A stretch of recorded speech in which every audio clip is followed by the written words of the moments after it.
আসসালামু আলাইকুম ওয়া রাহমাতুল্লাহ। আশা করছি সকলেই ভালো আছেন এবং সুস্থ আছেন।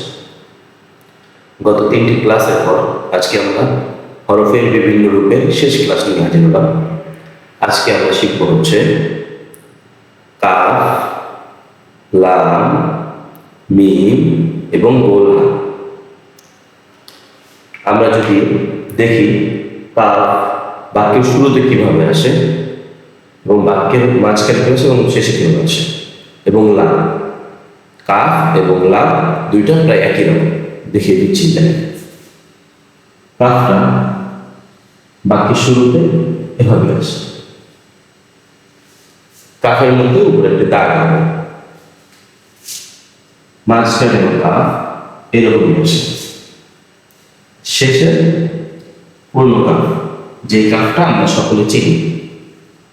এই কাফটাই আমরা দ্বিতীয়বার লিখছি, কারণ আপনারা বুঝতে পারবেন বাক্যের শুরুর কাফ এমন, বাক্যের মাঝেও কাফটা এমন, এবং বাক্যের শেষে কাফটা এমন। কাফ এরকম ভাবেই আছে। হ্যাঁ, অনেকে অনেক রকম ভাবেই লিখে অ্যাশের মতো। উপরে এই দাগটা এরকম দাগ দেখে বুঝতে পারবেন এটা কাফ। এখন আমরা বলেছিলাম, এখন শিখবো হচ্ছে কাফ এবং লাম। লাম কিভাবে বানাবো? কাফ থেকে লাম বানাবো, সহজ, একদম ইজি। আমরা যদি উপরে এই দাগটা মুছে দিই তাহলে এটা লাম বানাবো, একটু লম্বা হবে, কিন্তু দাগটা মুছে দিলে এটা লাম হবে। এই দাগটা যদি মুছে দিই লাম বানাবো, মুছে দিলে লাম হয়ে যাবে।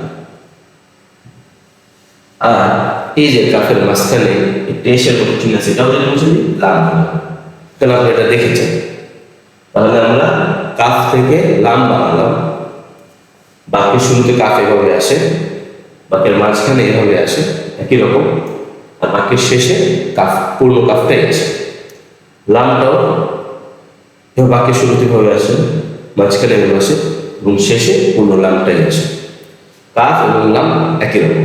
এখন যদি আমি লামের উপরে একটা দাগ দিয়ে দিই, আবার কাফ হয়ে যাবে।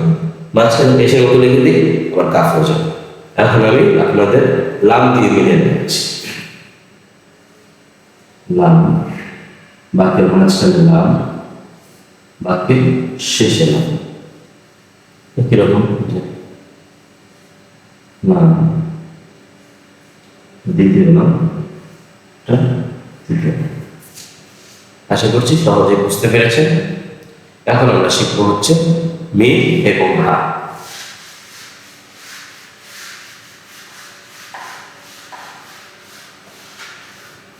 বাক্যের শুরুতে মিম আসে এভাবে, বাক্যের মাঝখানে মিম আসে। যেন বা লিখতে যে প্যাটার্নটা ব্যবহার করেছিলাম, এর নিচে শুধুমাত্র এরকম দিয়ে দিব, মিম হয়ে যাবে।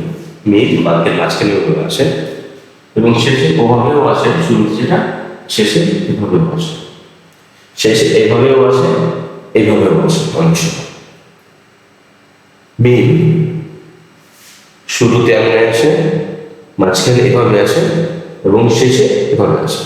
মিম দিয়ে আমরা মিলিয়ে দেখাচ্ছি।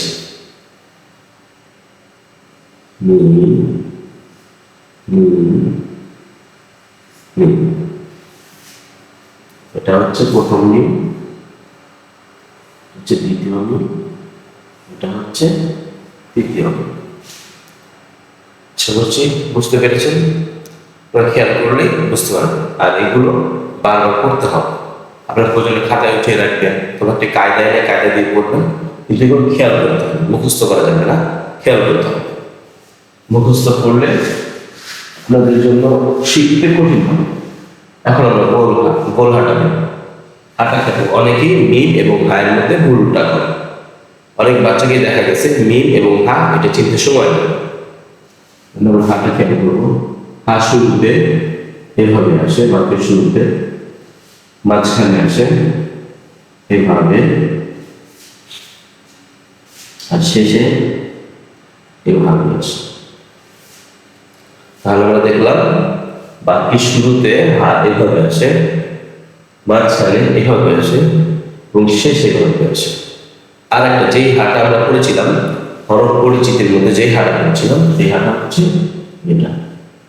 এটা যখন কোনো বাক্য মিলানো ছাড়া হয় তখন হাটা এভাবে আসে, কিন্তু কোনো বাক্যের মধ্যে যদি থাকে হা এরকম আসে।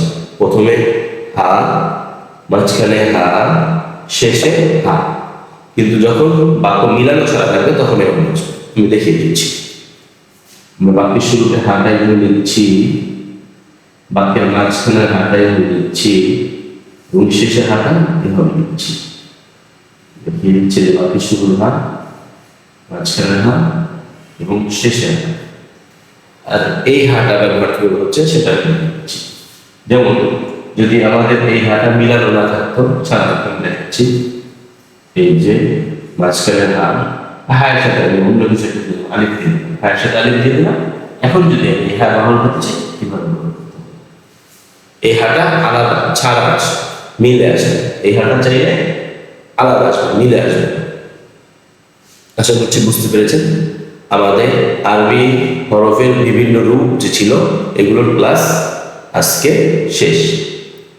নতুন করে আমরা যুক্ত বর্ণের ক্লাস নিয়ে আসবো, এরপর জবরজের পেশ ক্লাস নিয়ে আসবো। যুক্ত বর্ণগুলো আপনারা কিভাবে চিনবেন সেটা নিয়ে একটি ক্লাস করা হবে এবং পরবর্তী সময় আমরা জবরজের পেশ সহজে কিভাবে চেনা যায় সেই ক্লাসটা নিয়ে আসবো।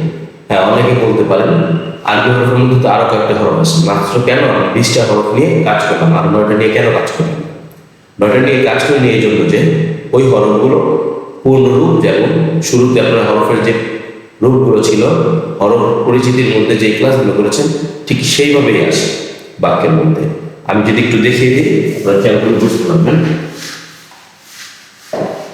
আমরা যদি ত নিয়ে কাজ করি, ত, সেই তটা হচ্ছে বাক্যের শুরুতে যেমন, বাক্যের মাঝখানে যেমন এবং বাক্যের শেষেও একই রকম।